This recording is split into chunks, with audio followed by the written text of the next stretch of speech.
Well, I think the main focus they're going to have is on the refugee situation. Moldova is being totally overwhelmed by refugees coming from the Ukraine war. It is a small country with not a lot of resources. So I think what we can expect is Borrell will announce EU assistance in the form of monetary aid for Moldova to help process those refugees. It is right now it's receiving the third most amount of Ukraine refugees of all countries at the moment.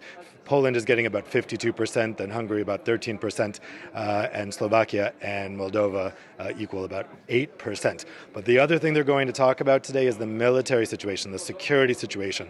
There are a lot of nerves on edge about the breakaway region of Transnistria. It runs along most of the Moldovan border with Ukraine.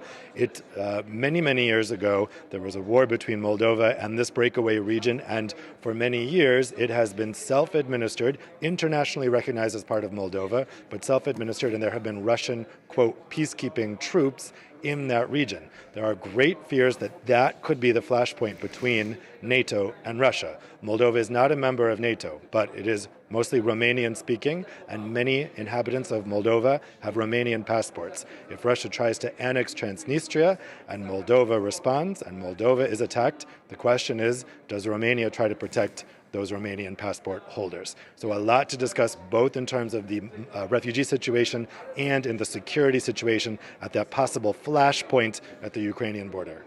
As you said, lots to discuss today in Moldova, Dave. On the refugee angle, though, we also have Charles Michel today. He's on the Polish border. That, of course, is an EU member state. And it's just another example, isn't it, of the EU leadership in Brussels trying to show solidarity to those countries bordering Ukraine, taking in so many people right now. Yeah, for sure. As I mentioned, Poland is bearing the brunt of this refugee wave. 52% of the roughly 850,000 Ukrainian refugees who have fled the country so far.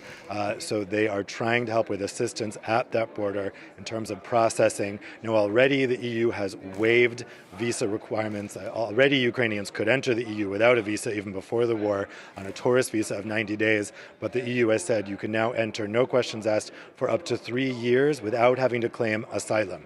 So the refugees are coming into Poland without a problem. It's leaving Ukraine that's proving a bit more of a problem, that's causing a lot of the backup, because Ukraine wants to register everyone who's left, and they're keeping men of fighting age in the country, and so they need to make sure that the men who are able to fight aren't leaving the country.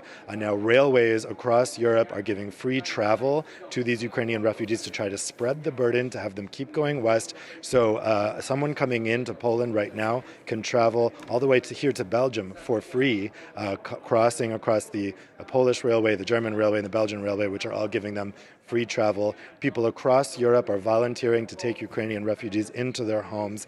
I think that people don't want to allow Poland or any of these other border EU states to become completely overwhelmed, and there is an impetus to share the burden, and we'll hear that, I'm sure, from President Michel at his visit today.